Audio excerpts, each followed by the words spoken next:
Halo everyone, kali ini saya akan bagi isu global.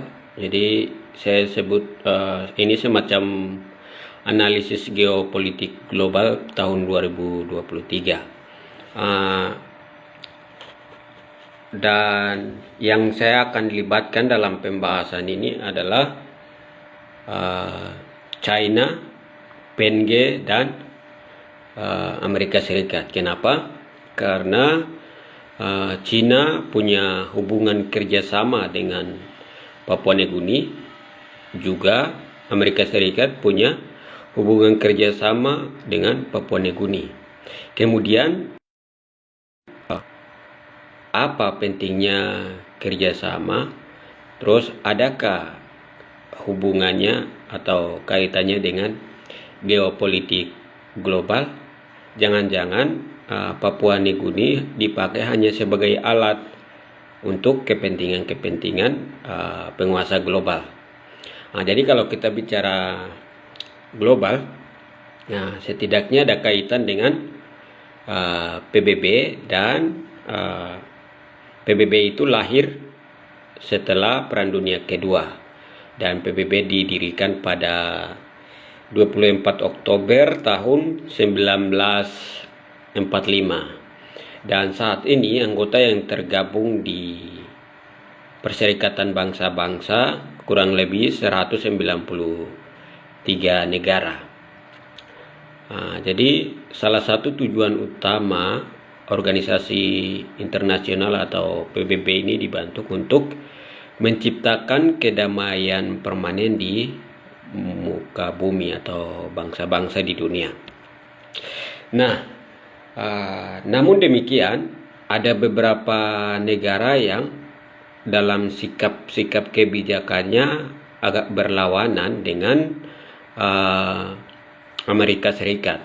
Contohnya ada Korea Selatan, China, dan Rusia. Kebetulan ini ada hubungannya dengan China dan Amerika, artinya ada kiri dan kanan, dan itu terjadi terhadap Papua Nugini.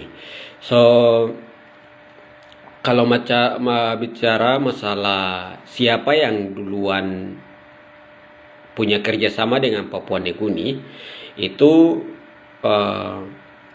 Cina, karena sejak 2017 Perdana Menteri Papua Nugini dan Presiden China dalam pertemuan di KTT atau Asia Pacific Economic Cooperation itu tergabung 21 negara, dan didirikan pada tahun 1989, dan pertemuan KTT tahun 2017 itu diadakan di Vietnam. Di sana pertama kali Perdana Menteri Papua Nugini menyepakati perjanjian kerjasama dengan pemerintah China. Lalu sejak 2017 itu sampai 2023 sekarang, itu peran dan kontribusi China dalam memajukan Papua Nugini itu sangat luar biasa. Jadi Papua Nugini itu dia ada bangun gedung besar namanya International Conference Center. Itu terletak di Port Moresby, dan itu didanai dengan 35 juta dolar. Selain itu, dalam program nama programnya On a Belt One Road, di situ China dia menjalankan kurang lebih sekitar 27 proyek atau program di Papua Nugini dalam kerjasamanya. Kemudian Amerika Serikat baru-baru ini pada hari Jumat minggu lalu tanggal 19 itu melalui via telepon, Joe Biden telepon Menteri Perdana Papua Nugini. Kemudian disuruh hadir dalam pertemuan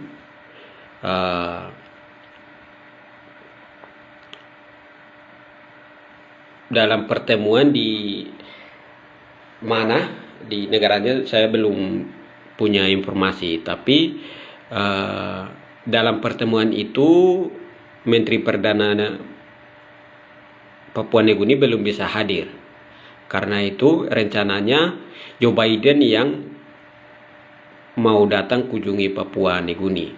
Tapi setelah beberapa hari kemudian, Joe Biden juga membatalkan dirinya tidak akan hadir, tapi akan kirim mewakili atau pemerintah luar negeri Antony Blinken.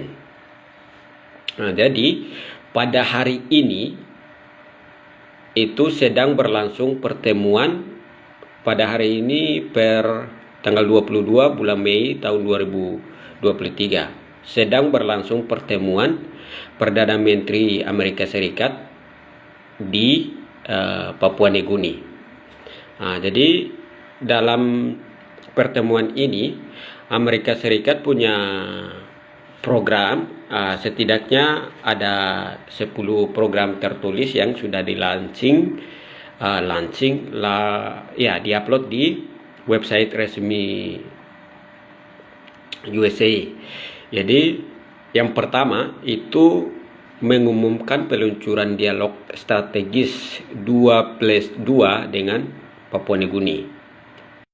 Yang kedua, mengumumkan eksplorasi dukungan bantuan kemanusiaan dan penanggulangan bencana HA, atau sudah punya data atau punya kajian masalah-masalah yang ada di Papua Nugini, sehingga ia menjadikan itu sebagai landasan dalam programnya kerjasama. Jadi kerjasama disebut Deepening USA Partnership with Papua Nugini, seperti itu. Kemudian poin ketiga itu memasok peralatan senilai 12,4 juta dolar kepada pasukan pertahanan PNG. Jadi sebelum kunjungan Menteri USA datang ke Papua Nugini hari ini, itu pada hari Jumat tanggal 19 kemarin itu sudah diberikan. Kemudian penandatanganan perjanjian wilayah maritim transnasional gelap di PNG. Jadi kita tahu PNG itu dekat dengan Samudra India dan perlu memperkuat keamanan agar tidak terjadi kegiatan maritim atau transnasional gelap di PNG. Oke. Kemudian program selanjutnya adalah program kejahatan terorganisir transnasional atau disingkat PTOC Papua Nugini. Kemudian selanjutnya mendukung sensus dan statistik berkualitas tinggi. Biro Sensus Amerika Serikat melalui dukungan dari USAID akan bekerja sama dengan Kantor Statistik Nasional Papua Nugini. Kemudian program selanjutnya adalah dukungan untuk mengatasi AIDS dan AIDS di Papua Nugini. Kemudian menjadi tuan rumah bersama penilaian konflik perdamaian dan keamanan di PNG dengan Bank Dunia dan Australia. Wow, ini agak mengerikan karena dari redaksi kalimat ini menjadi tuan rumah bersama. Artinya Amerika juga punya kuasa atas PNG. Sehingga ini kayak membagi PNG menjadi dua. Jadi sebagian Amerika yang kendalikan di bagian-bagian yang dia punya program ini, kemudian sebagiannya, dan kerjasama dengan otoritas sumber daya mineral. Departemen Luar Negeri Amerika Serikat berniat memberikan 1,25 juta dolar dalam bentuk bantuan teknis dan dukungan penasehat ahli untuk membangun kapasitas kelembagaan PNG. Wow. Nah ini Amerika akan menjadi tuan bersama di Papua Nugini. Kemudian mereka akan mengolahnya bersama. Jadi kerjasama ini penuh dengan kepentingan Amerika di atas tanah Papua Nugini. Dan bagaimana dengan masa depan Papua Nugini? Nah, itu kita akan lihat reaksi rakyat Papua Nugini hari ini. Itu dari tadi malam sampai pagi itu melakukan orasi. Tuntutan-tuntutan yang disampaikan sebentar saya akan bacakan. Jadi kita lanjut lagi. Ini ada satu program terakhir, yaitu memperluas akses listrik, keluarkan program-program dan uang. So, di sini saya tidak berpihak kepada, kita lihat reaksi atau respon rakyat Papua Nugini terhadap kedatangan Menteri Amerika Serikat. Jadi salah satu orator di Papua Nugini namanya Yakapu. Yakapu ini dia adalah salah satu figur di Papua Nugini. Kata dia dalam orasinya itu, semua perjanjian keamanan yang ditandatangani oleh negara merdeka Papua Nugini harus dilakukan setelah konsultasi publik dan persetujuan Dewan Parlemen. Ini artinya rakyat Papua Nugini sebagian besar publik belum tahu dan juga tidak melalui Dewan Parlemen. Kemudian ini bukan tentang keputusan pribadi PM. PM itu disingkat dari apa ya?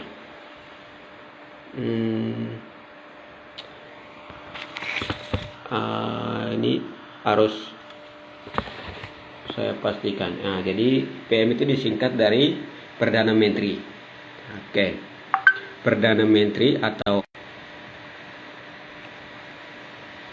ini menyangkut keamanan nasional negara berdaulat Papua Nugini. Semua hubungan diplomatik harus sejalan dengan kebijakan luar negeri PNG atau disebut friend to all and enemy to none. Kemudian selanjutnya perjanjian diplomatik ini dibuka jalan bagi perdagangan dan investasi. Ya, berarti analisa saya tadi di program Amerika yang ke-10 dan 9 itu tidak salah. Jadi saya ulangi, perjanjian diplomatik ini membuka jalan bagi perdagangan dan investasi. Kita harus sangat hati-hati untuk tidak terjepit dalam gejolak geopolitik. Nah ini, jadi orang ini luar biasa. Dia rumuskan perjanjian antara Amerika dengan Papua Nugini ini adalah kepentingan geopolitik dalam menguasai dunia dengan pendekatan keamanan dan kerjasama. Nice. Geopolitik. Beberapa negara adidaya ekonomi dan politik global. Kami, maksudnya Papua Nugini, lebih suka menemukan dan menciptakan peluang di tengah-tengah perang.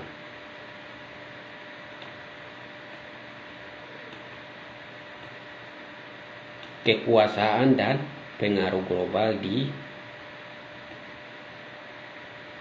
global dan memposisikan diri kami dalam potensi untuk menciptakan jalan untuk berdagang, dan yaitu mereka Barat dan Cina. Barat yang dimaksud adalah Amerika Serikat, kemudian Cina, memiliki kekuatan ekonomi.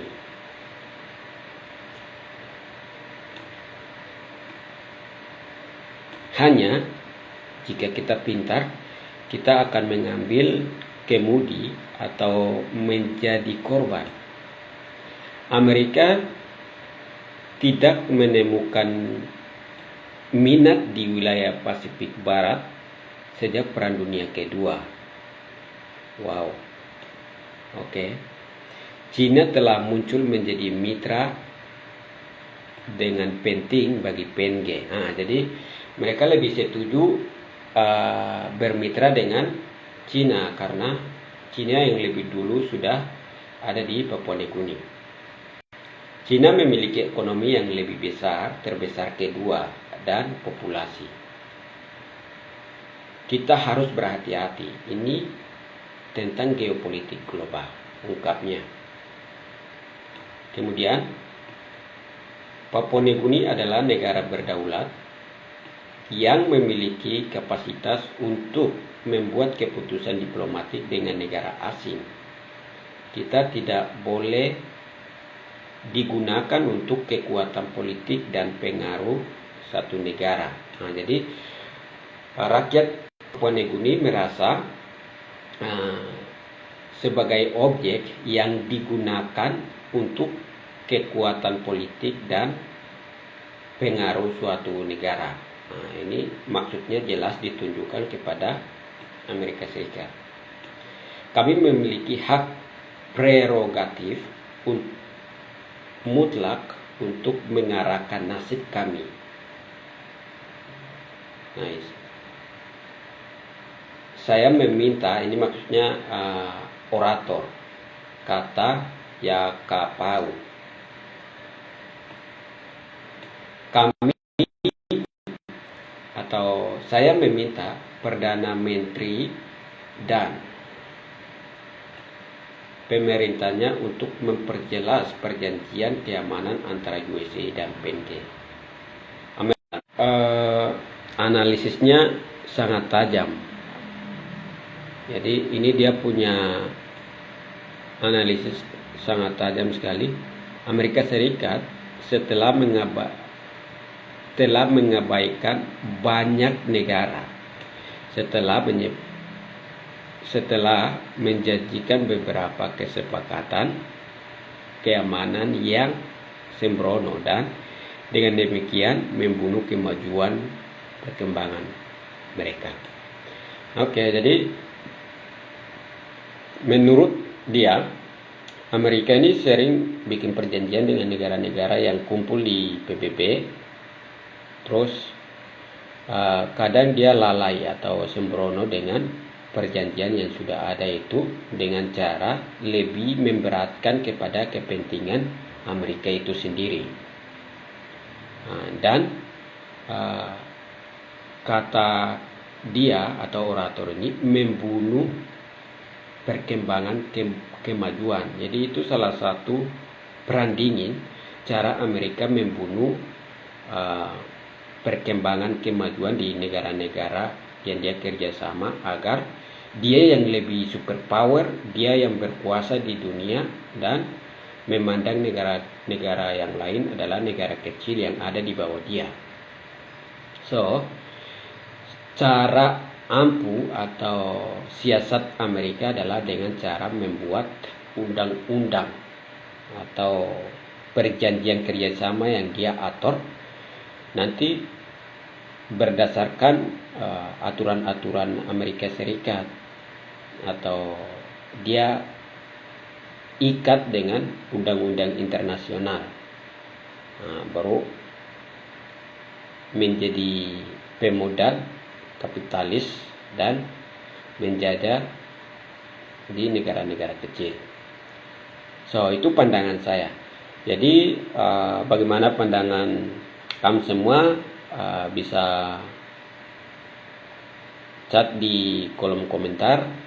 Dan konten hari ini cukup sampai di sini, dan sampai jumpa di konten-konten selanjutnya.